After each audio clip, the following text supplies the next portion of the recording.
Question number 23 statement wise question है, statement 1 and 2। Statement 1 है ER, ER यानी endoplasmic reticulum and Golgi body, these are present in E coli. E coli क्या है? E coli एक bacteria है, और bacteria कौन सी सेल है? प्रोकैरियोटिक या यूकैरियोटिक? Definitely prokaryotic cell.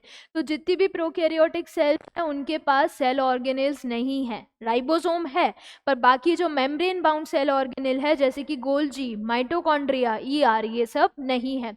तो जो ई कोलाई है वो एक प्रोकैरियोटिक सेल है, यानी एक बैक्टीरियल सेल है, और ये जो प्रोकैरियोटिक सेल है इसके अंदर मेम्ब्रेन बाउंड सेल ऑर्गेनेल्स क्या होंगी? एब्सेंट होंगी।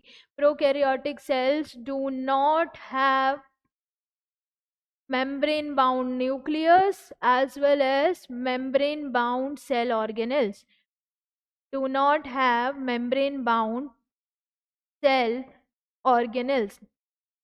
लेकिन इन्होंने तो क्या बोला है? प्रेजेंट, तो उस रेस्पेक्ट में गलत हो गई स्टेटमेंट 1। अगर हम बाकी ऑप्शन देखें, statement 2, fix number of cisternae is present in Golgi body.